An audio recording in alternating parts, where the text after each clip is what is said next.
Allah ya kara ma martaba. Allah ya kara ma lafiya.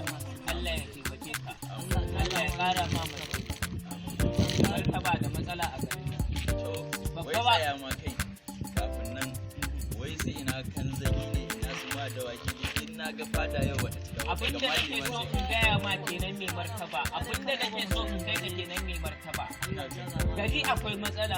babba ba ai karama ba mai martaba matsala kuma a garin nawa ake da matsala babba ba karama ba mai martaba mutanen gari suna cikin damuwa mai martaba menene damuwar nan mun samu wani sabon fitaccen mahaukaci a mai martaba haka kawai duk wanda ya kama sai dai kawai ka ga ya rufe mutum da duka ba ka ji ba ka gani ba ka san me ya faru ba sanin hawa ba sanin sauka kawai sai dai ka da ana ta an rufe ka da duka dan rannan ma malam jatauna can unguwar gangare a unguwar yamma dai okay in ka ga yadda na samu na zo nan guraren sai kai mamaki ne wallahi mahaukacin nan da ya kama ni ya mai duka ya mai lili sai ka ga yanda kai dakata da Allah na ce ma a garin nawa har za a zo a dinga min irin wannan iya shegen abin da ya faka ma ake ba yi mahaukaci ba ba ni ko mai kaina haukansa dakata ba mahaukaci ba ko mai haukansa ni na fisa ba za a zo a gari na a ciwo mutane da jama'a ta mutunci ba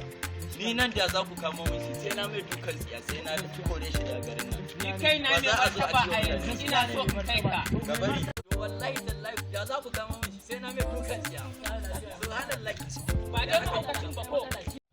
shine mahaukaci ne martaba wallahi mahaukacin ya biyo ka ni mana gama shi ka ce iskancin shi ya kai har ya so mu biyo mutane nan ni gurin mana yanzu nan ayi biyo ai mun to lalle ko lalle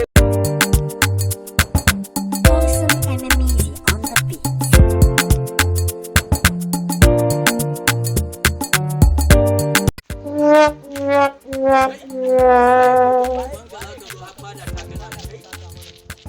Suka